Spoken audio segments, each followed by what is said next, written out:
Oh gosh. Hello? That was chaotic.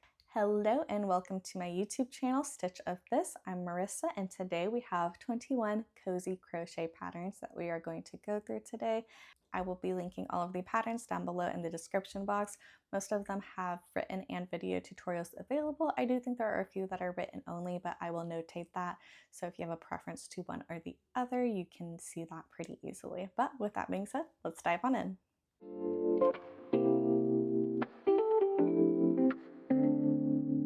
So I have a couple sweaters and some cardigans to go over in our sweater cardigan category. This first one's going to be the marshmallow sweater. It looks like it'd be really good to do if you have some chunky yarn to use up. I think this would be pretty beginner friendly and easy to work up if you're a bit newer to crochet, or if you just want a simpler project to work on so you can finish up quicker and wear it for our winter fall seasons that we've got coming up. This next sweater is a granny stitch sweater. Oh my gosh.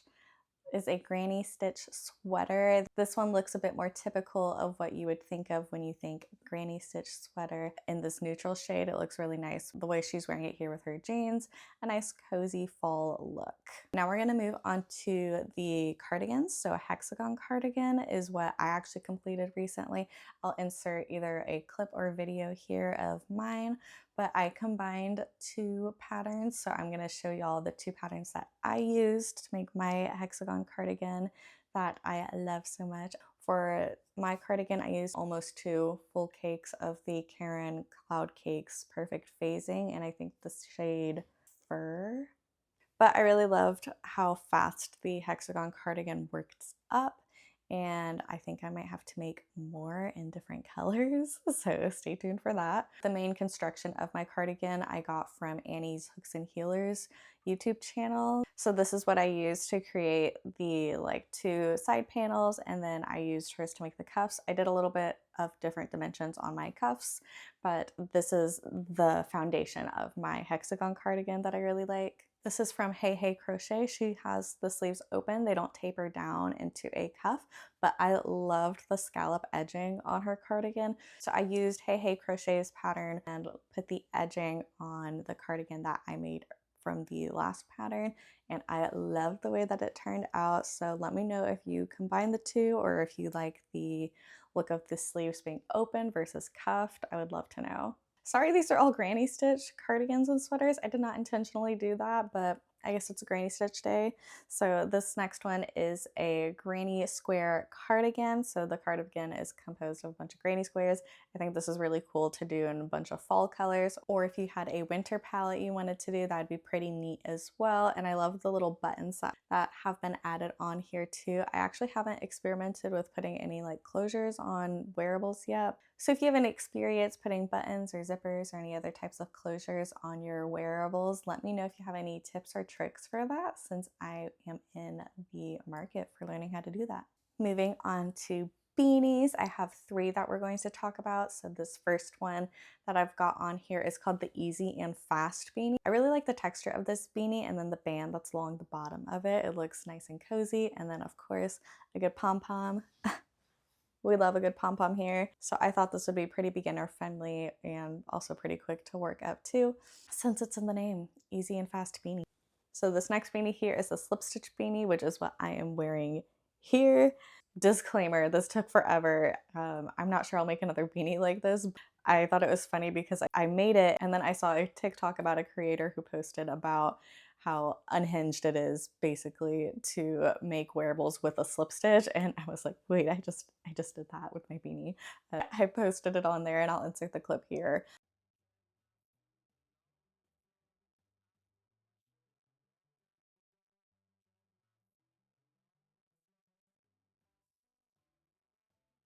I was cracking up. The whole point of it was this beanie probably took me 7 or 8 hours to make, and normally when I make a beanie, it's not nearly that long. So, but I do really like the way it looks, and I've been wearing it in the mornings when I take my dogs on a walk, so it, does its job. I used the, what is it? The cupcake cakes? I don't know. I can't remember what they're called, but they're supposed to be made to make hats. They come with the pom-pom and then it's the little cake itself, and I actually had to use more than one. I used like one and a little bit more from a second one because that's how much yarn this took. Our last beanie is the fisherman beanie. This one I'm actually in the process of making for my fiance because she wanted a beanie for the winter. We're also going to Japan soon.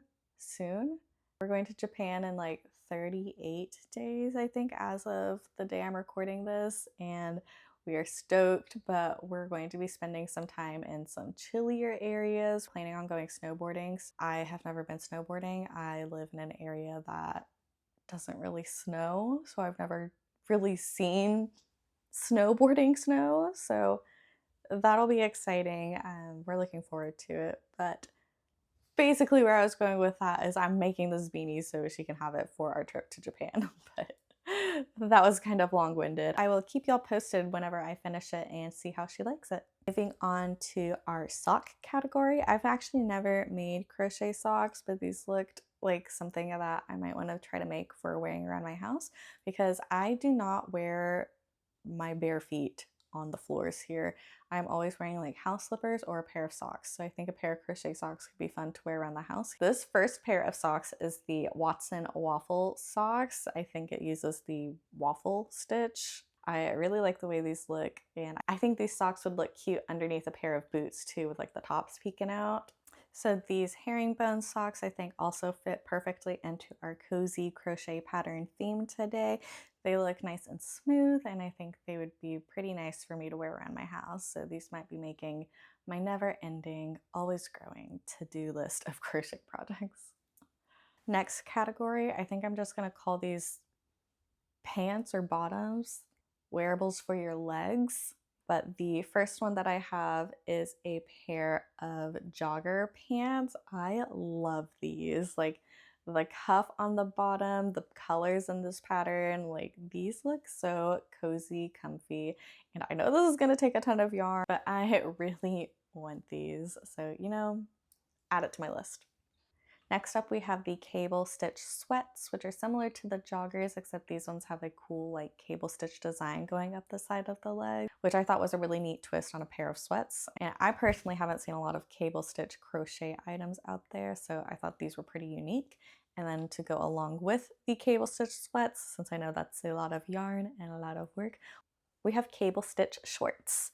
So I'm sure these are very similar, just shorts instead of sweats. If you don't have as much time or as much yarn, or if you don't care to put all that time and yarn into a pair of pants, maybe a pair of shorts could be right up your alley instead. Now we have scarves and wraps. I combined these categories because I felt like sometimes a scarf can kind of double as a wrap, at least this first scarf that we have here. This is the oversized scarf. It's done using tapestry crochet, but when I was looking through the pattern, it looked pretty beginner friendly. So if you've never done tapestry before, I have not done tapestry, so I'm a little bit unsure of it, but I really like the way that the scarf turned out, and it looks so cozy. It kind of looks like a big old blanket that you can just snuggle up in and be cozy. So this looked awesome, honestly. Next up is the easy crochet scarf. So if you are not interested in tying tapestry, or if you just want something pretty simple, this scarf is probably a great option for you. I know there's fringe on some of these, but I don't think you have to add the fringe if that's not your style. I think it'd be pretty easy to just leave off at the end. And now we have the cloud scarf. It's actually made using the Karen cloud cakes that I talked about earlier for my cardigan that I made. This one is using, I think, one full cake for this scarf, and I love the way that the cloud cakes yarn feels, so this is something that I'm very interested in. And now we have the winter wishes wrap. Gosh, I love the way that this wrap looks. The pattern created a really pretty design in the fabric, so I thought this would be very winter appropriate. Maybe another Japan project. I don't know. I'm leaving in about a month, so I'm not sure how many more things I can actually get done realistically in that time frame, but a girl can dream. This next wrap top is probably a lot more labor intensive than the last wrap top, but I wasn't sure where else to put it, so I'm gonna just throw it here at the end of the scarves and wraps section since it's a wrap top. Hopefully that fits. But this has like a puff sleeve wrap top and it looks beautiful, gorgeous, stunning. I love it. I love everything about this top. I love the way that the puff sleeves look, the cinching you can get around the waist, the V here in the neck. It's beautiful. So I had to put it here on this list for y'all. Our last category for today is going to be gloves. So I'm going to start with the easiest. We'll work our way up in difficulty. But this first pair of gloves is called the Easy Fingerless gloves. These look pretty straightforward to me. They just have the thumb hole here. You could probably even mix up the type of stitch that you use if you wanted a different effect in the fabric. Next, we have fingerless gloves, but they kind of cut off on the fingertips here. These I think would be good if you're looking for something that has a little bit more structure around your hand versus just being completely open. And our last pair is actually full finger gloves. This pattern was actually a little bit more difficult to find because it was hard to find like full finger gloves that actually looked good, if you know what I mean. But I thought these looked really good, and in the video she demos like full functionality while having full finger gloves, which is pretty nice and helpful. So if you're interested in a little bit of a challenge, you can make some full finger gloves. Well, that is everything that I have for you today in our cozy crochet pattern roundup. If you liked what you saw today, please give this video a like. And if you think you might try one of these patterns, let me know down below. And if you're interested in seeing more of this content, please subscribe to my channel. I'm trying to grow a community here of crochet artists of all different skill levels who are here to support and uplift one another. So if that sounds like something you'd like to be a part of, again, please do subscribe to my channel. I have lots of ideas and I can't wait to share them with y'all. And if you're interested in following me on other platforms, I am on TikTok and Instagram as well, also at Stitch of This, and I'll link those down below too. But with that being said, I will see y'all next time. Bye!